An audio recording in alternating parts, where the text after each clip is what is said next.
বিয়ের জন্য এক্সাইটেড।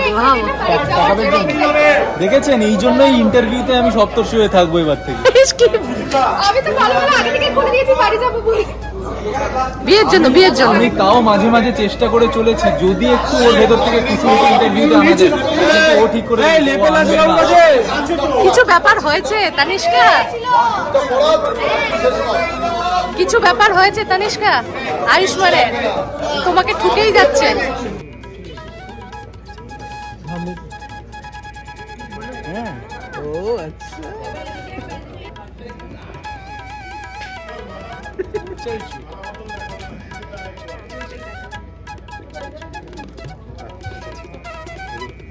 কি বিশাল হার,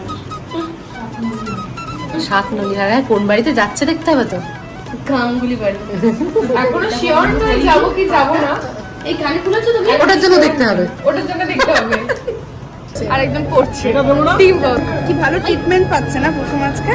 ট্রিটমেন্ট কারণ পরীক্ষা বলে এতটা ছাড় পাচ্ছে না, তাও ছাড় না, সবাই ভালোই বাসে। আমি এই জায়গায় এমনি যদি হতো তাহলে আমি দু হাতে এরকম কোঅপারেট খেতাম, বাট এমনি ভালোবাসে সবাই। বিয়ের মেনু কি সময়? আগে কুসুমকে না না বিয়ের মেনুর আগে আমি একটা জিনিস জিজ্ঞেস করবো, সেটা হচ্ছে দেবী মাকে লুকিয়ে এরকম মণ্ডপ সাজিয়ে বিয়ে, এত বড় সাহস?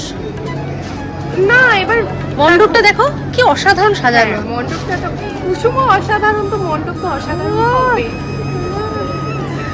একটু বেশি হয়ে গেল কি? আর ভয় লাগছে না দেবী মাকে লুকিয়ে এইভাবে মণ্ডপে সেজে এসেছো? আদৌ দেবী মা কি জানে? আরে মা, এই যে তুমি কিচ্ছু বলবো এই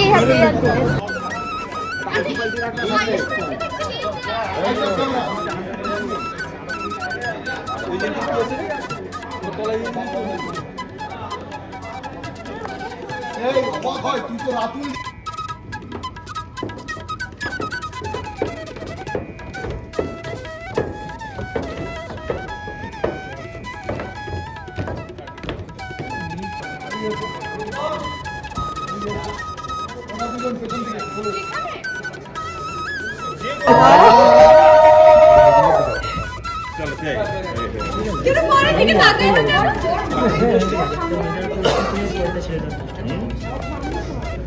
কোথায় হাঁটে